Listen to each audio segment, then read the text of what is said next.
Hi Year 5, so we are learning about symbolism today. So first of all, what is a symbol? So a symbol is a drawing, shape or object that represents an idea, object or amount of something.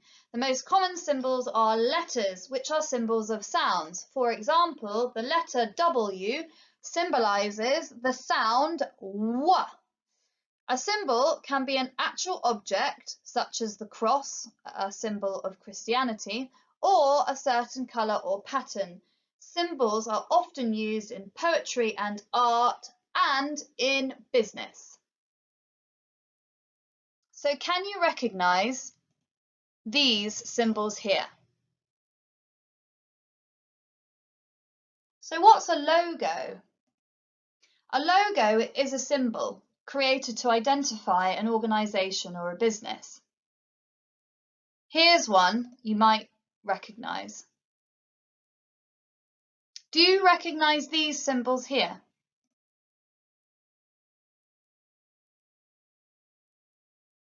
Or these? Or these religious symbols?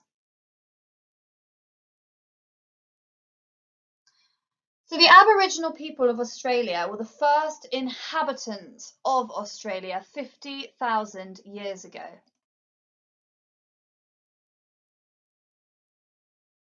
And they often communicated using symbols like these. Notice how simplified they are and how carefully drawn they are. Some filled with black, some hollow. Some detailed, some very, very simple indeed. They drew on the insides of caves and cliff faces, showing daily activities like hunting a kangaroo and dancing. And the animals that they ate. This is the Aboriginal flag of Australia. What do you think the colours represent? So the black represents the Aboriginal people of Australia. They are dark-skinned, spend a lot of time in the Australian heat. The yellow circle represents the sun, which they believe is the giver of life and protector. Nothing would grow without the sun, as it wouldn't be able to photosynthesize. And the red represents the red earth and the blood from hunting. So it's worth just mentioning the formation of the Union Jack as we're living in the United Kingdom. The flag here, this one here is the English flag. This one here is the Scottish flag, and those two created this here. Then if we add in the Irish flag, it forms the Union Jack. Union, the union of three nations. So please press pause and complete pages 10 and 11 of your booklets.